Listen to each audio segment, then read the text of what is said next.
can't complain. But I suppose the main thing about that might be a matter here is that I might start to sound a little bit strained in voice after a while because I don't talk this much anymore. And it's harder, so I ask your pardon for that in advance.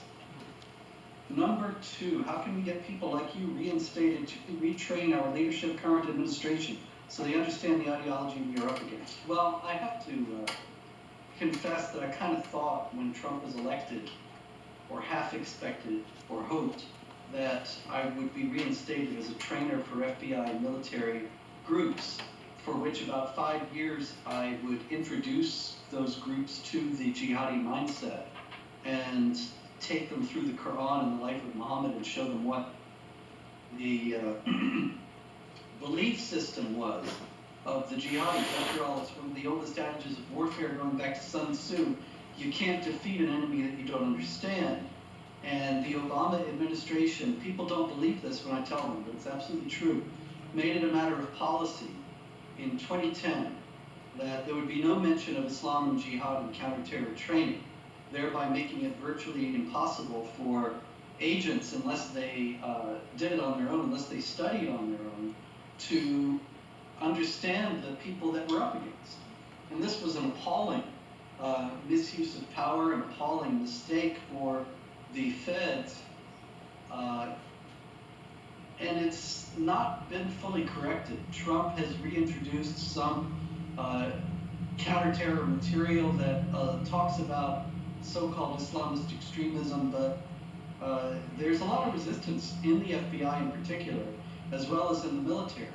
There are a lot of people who think that it's a terrible thing to talk about Islam in connection with terrorism, and that it will only hurt the fight against terrorism. One of the foremost exponents of this was H.R. McMaster, who was the president's national security advisor for a while. And there are a great many people who believe the same things as H.R. McMaster, who are still in the State Department, still in the military, still in the FBI. And so there's a great many obstacles to speaking about these things in any realistic or accurate manner. And there's also a tremendous amount of misunderstanding about this point. I remember a few years back, I was on one of those Hannity town halls, and he has about, I think it's 16 people, and everybody's trying to get a word in.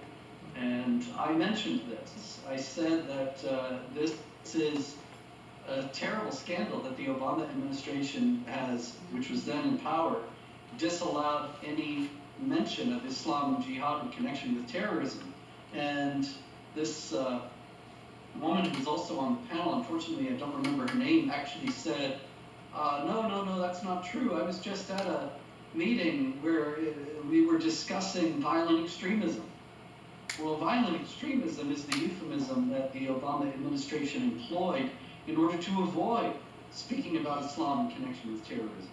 And the Countering Violent Extremism, CVE program, actually was a studious attempt to make sure that terrorism is represented as anything but having anything to do with Islam. And so she kept insisting that it wasn't true while being testimony to the fact that it was true at precisely the same time. So in short, the answer is that people like me are still pretty much on the outs in Washington. I don't know of any others who speak realistically about this threat who are in the administration. But nonetheless, it must always be said when we're speaking about these things that a Hillary Clinton administration would have been 1,000 times worse. There are people who have been in the administration, like Fred Fleitz, who used to be the assistant to John Bolton, the National Security Advisor, who know about this issue and are willing to speak about it honestly. And they aren't there now, but they still are well tied in, and so that's a reason for some optimism. Number 3. What is the strangest thing that has happened? What is the strangest thing that has happened since you started jihadwatch.org? What caused you to start jihadwatch.org? I'll answer the second one of those first. The reason why I started jihadwatch.org, which was way back in October 2003, was because I wanted to read it. I wanted to find a site that would speak about jihad activity and give me news about jihad activity every day, instead of having to go around and collect all these different articles from different places and try to understand what they were saying through all the obfuscations and distortions and denials that the establishment media employs. This didn't exist, and so ultimately I decided to take the advice of J.D. Salinger, who you may have heard of, the novelist who wrote The Catcher in the Rye, and 3 better books than The Catcher in the Rye that are lesser known. And he said once that he wrote books that he wanted to read, but that hadn't been written.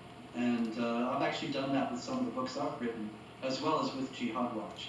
The idea of it was to fill that gap, which at least I felt, in what was available in terms of the news about jihad activity, along with explanatory material that would elucidate what it's really all about behind all the media obfuscation. For example, I think the most notorious example of that is that in the headlines of Jihad Watch, I always say Muslims did this or that. Muslims killed 20 people in Nigeria or whatever. Or this morning, a Muslim stabs a British soldier in the head and in his hand. And, or maybe it was a police officer, I have it in front of me right now. But in any case, the point is that no other news source anywhere speaks about Muslims doing this. You see that it says an Asian man, or a man from Luton, or a migrant from Pakistan, or something like that. They'll say any number of other things, but they won't identify the perpetrator as a Muslim. And the reason for that is because the establishment media wants to remove the idea, wants to obfuscate or cover up the idea that Islam has anything to do with terrorism or that Muslims commit terror attacks. But the fact is that, well, this guy today, who is a Pakistani immigrant who lives in Luton in East London, he actually did attack I think it was a police officer, but he carried out his attack in any case because he's a Muslim, not because he's from Luton, not because he's from Pakistan. And so I'm the only one, as far as I know, who's unafraid of speaking about these things honestly and saying, well, no, he did this because of Islamic texts and teachings that mandate that a Muslim should have hatred for non-Muslim authorities and contempt for their authority. And so that's why he did this. That's why he stabbed this man. And so it doesn't any use to say he's an Asian or a man from Luton. It's completely irrelevant, really. It's about as important, as my colleague Pamela Geller says, as the color of his socks. And so I get straight to the point at Jihad Watch. Now, what's the strangest thing that has happened since I started it? So many strange things have happened. We could spend the rest of the hour on that alone. I suppose the main thing is that people think it's something terrible. Like just the other day, the Irish Independent newspaper in Dublin, I believe, it attacked a young man there for attending the Young Americas Foundation conference in Washington. And it attacked him for attending the YAF conference because I've spoken for YAF. Now, I wasn't even at this conference in Washington recently, but that didn't matter to the Irish Independent. The fact that I have addressed YAF in the past was enough for them. And so they were going after this man. And they said, by way of explanation in their article, that I am the author of a website called Jihad Watch, or the publisher of it, as if that were bad enough in itself. And I thought, this is just astonishing to me, that the establishment media is so far gone nowadays that just tracking jihad activity is enough to get you on their list as being a terrible person, a hate monger, and so on. And that shows the power of the propaganda that has been pushed at us for so many years now by the left and by Islamic groups who claim that it's hate to fight against jihad terror and Islamic oppression of women and gays and so many others. They've really been very successful in this and have made many, many people think that this is indeed the case, that it's somehow hate to resist jihad terror. I remember way back in 2002 or 3 when I first heard this, I thought it was absurd. I was on an MSNBC show with Ibrahim Hooper of the Council on American Islamic Relations and Keith Olbermann, the notorious leftist announcer. And Olbermann asked me what my problem was with Islam in the first place. And I said, well, take this for example, that several independent surveys, that is, surveys that were conducted independently of one another, separately arrived at the same conclusion that 80% of American mosques were under the control of extremists, or that is Islamic jihadis. And I said, this is a matter of grave concern, and these mosques need to be investigated. We need to be honest about this. And then Olbermann turned to Hooper and asked him what he thought about this, and he said, well, Spencer's just a hate monger. And I thought, this is just ridiculous. I didn't participate in these studies. I'm not the author of these studies. And these studies are out there. They're, as a matter of fact, the only studies of Islamic jihad sentiments in American mosques.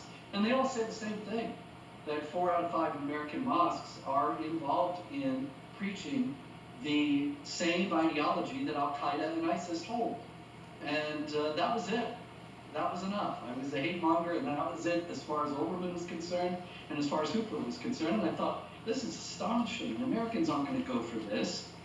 This is just too ridiculous for words, that fighting against the ideology that took down the Twin Towers and killed 3,000 people on 9/11 is being a hate monger.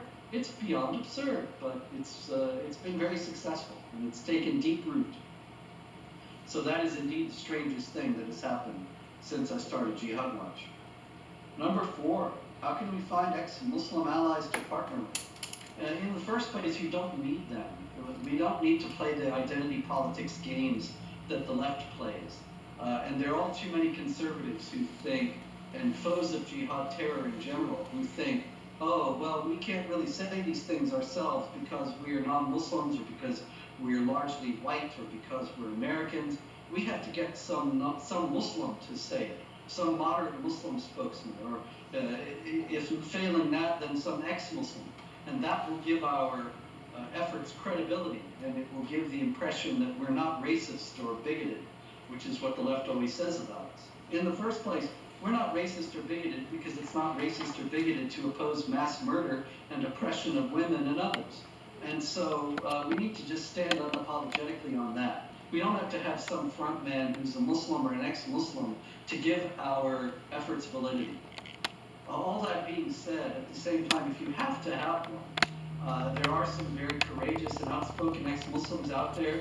Ibn Warraq, Moni Darwish are two who immediately come to mind. Also, Azem Faraj, I think his name is, and Osama Dakto, and several others who have gained some recognition for their honesty in speaking about these issues.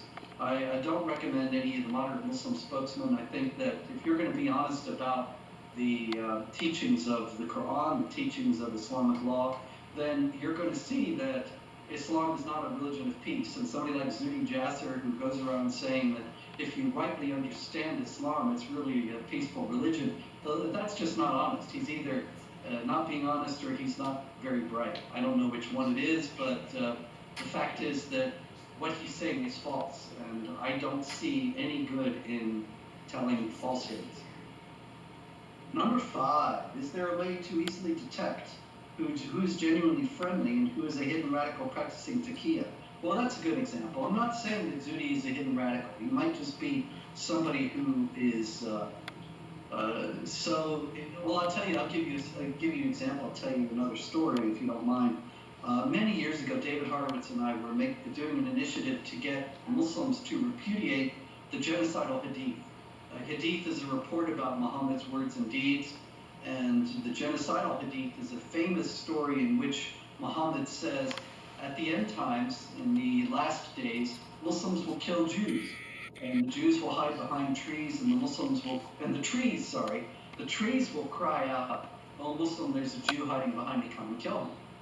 And we figured, well, this, which is calling on Muslims to kill Jews in order to bring about the last days, the consummation of all things, this is something that if Muslims are moderate, they ought to readily repudiate.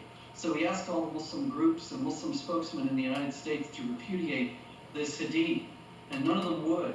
And I was talking on the phone to Zuhdi Jasser, and I asked him if he would do it, and he said, well, I don't believe Muhammad really said that, and so I won't. And I said, well, that's not really the point.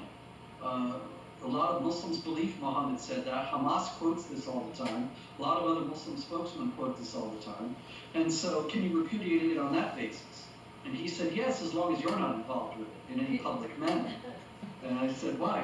What's the matter with me? And he said, well, you wrote a biography of Muhammad in which you said that Muhammad was a warlord who killed people, who ordered the killings of others, who consummated his marriage with a 9-year-old girl, and so on. And I said, well, the earliest Islamic sources say that. I used Ibn Kathir and Ibn Sa'd and most of all Ibn Ishaq to write this book.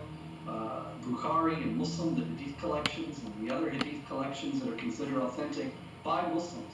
So what should I have used? If those aren't the sources, which are the earliest Islamic sources about what Muhammad was like, what Muhammad said and did, not Ibn Kathir, but the others, Ibn Ishaq and the others. What's wrong?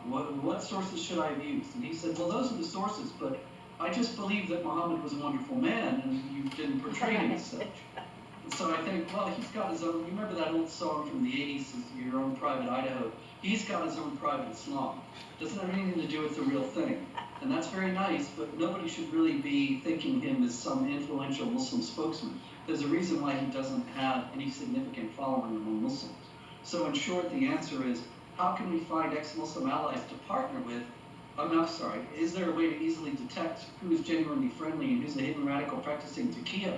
One easy way, if you know some of the main aspects of Islamic doctrine, is to see if the guy's being honest. And if he's not being honest, well, then you know right away. Also, another good trigger is Israel. Ask him what he thinks about Israel. Number 6, did the trial court repost Ilhan Omar's arrest records after you posted the blog, or was the post scrubbed for another reason? Did you take it down? Yeah, I took, just for background in case anybody is not familiar, a couple weeks ago I posted at Jihad Watch that Ilhan Omar's arrest records had been scrubbed by the, whatever that name of that is, the source in Minnesota. I'm sorry, the name escapes me right now, but it's an online source for arrest records, and you can put in the names of people who've been arrested in Minnesota and get their arrest records. And I had noticed that Ilhan Omar had a very extensive record of mostly traffic arrests, which I thought, well, that's not a big deal, a lot of traffic tickets, but 24 of them, you know, I've gotten about 2, I think, in the last 17, 20 years. 24 traffic arrests in the last 10 or 15 years. It seems like that manifests a certain contempt for the law. And so I decided to come back to that and write about it. But on the day I was able to write about it, the arrest records were gone. However, within like an hour of my posting about them, they were put back. And this was a Sunday morning, I believe, maybe Saturday morning. So I just decided to take the post down because I thought maybe the fact that the arrest records were taken down, I don't think the Minnesota officials are watching Jihad Watch that closely to have seen my post in about an hour that it was up. They probably were just conducting routine maintenance on the site, which sometimes makes some sites go down. And the records were back. They're there now, so there doesn't seem to, I think there's no need to assume that there was any chicanery on their part about that. The arrest records are right there for you to find, should you look at them. If you can't find the name of the site, search for traffic and Minnesota and Ilhan Omar on Jihad Watch, and you get the exact name of that site. Number 7, do you think Ilhan will ever be investigated for her crimes? No, I don't think so. I think that she will she will get off scot-free, and she will be overwhelmingly reelected in 2020. She's just too valuable to the left as in their relentless game of identity politics as a hijab-wearing Muslim who is outspoken against American foreign policy, outspoken against Donald Trump, and so on. It's essentially a free pass to do whatever she wants. You remember Trump got in a lot of trouble a few years back for joking that his supporters were so fanatical that he could shoot somebody in the middle of Fifth Avenue in New York City and he wouldn't lose any supporters. Now, Trump was joking, but I'm sure that Ilhan Omar could go to downtown Minneapolis and shoot somebody and nothing would happen. Nancy Pelosi and the Star Tribune and everybody would cover for him. Is she guilty? Do you think, if she's guilty, do you think she will face the same punishment the rest of us would? Absolutely not, for the reasons I just described. If not, then why not? I think I answered that. She's a valuable asset in the identity politics game, and so she can do whatever she wants. She could break into your house tonight and steal your silverware. It would be your fault because you're an Islamophobe. And next, how do we better educate people about dimitude? Well, that's just a matter of telling the truth in whatever platform you have. Give the information about what dimitude was and is in Islamic law, and how there is no major Muslim organization that has ever repudiated it. It's still part of Islamic law. The thing is that there are concerted efforts to shut us up now, to close us off from all the platforms with any significant number. That's the thing that has to be tackled before anything else in this regard. 8, is Europe too far gone to be saved? Is the U.S.? I'll tell you, I was born in South Carolina, which a lot of people are surprised about because I know I don't seem like a South Carolina boy, but nonetheless. And the South Carolina state motto is Dum Spiro Spero. While I breathe, I hope. And so I think that's very wise. There's no reason to think that any place is too far gone. There are not Sharia states in Europe yet, with the arguable exception of Kosovo. And so there's still a shot for Europe that maybe this whole thing could be headed off, in the US as well. But that's not to just be Pollyannish about this. There's no doubt that the situation is very dire in Europe. It's fairly dire here too because of the stigma that we operate under, because of the fact that I am a hate group leader according to the Southern Poverty Law Center. Everybody else without exception who does this work is similarly stigmatized, demonized, and marginalized. And so it's not easy, but the fact is that we have the truth on our side. And I have confidence that the truth will ultimately win out. Maybe decades, the Soviet Union lasted for 70 years, it may be longer than that. But the truth will out, and we have a chance to beat this. Number 9, we have a child care center being opened up near us. It is named after a Sharia law manual, and we are deeply concerned about what will be being taught to the children. We are deeply concerned when we see little 6-year-old girls covering up, so they are not looked at in a sexual way. Do you have any ideas on how we can get more people to understand what this means when we see little girls wearing hijab? Is there any way, without interfering with freedoms, to shut this down? Of course, we do not want children being abused by anyone. Well, I think you have the answer to your own question within the question, because you say, when we see little 6-year-old girls covering up so they're not looked at in a sexual way, I would say that the vast majority of Americans, well over 99% of Americans, have no idea that that's what the hijab is all about. And so that's what we need to proclaim here again in whatever platform that we have, and wherever we can get a soapbox, we need to be vocal and insistent about the fact that the hijab, the niqab, the burqa, the chador, all of them, all of the coverings for women are all about taking away the temptation from men. It's not a man's obligation in Islamic law to control himself. It is a woman's obligation to make sure that he's not tempted.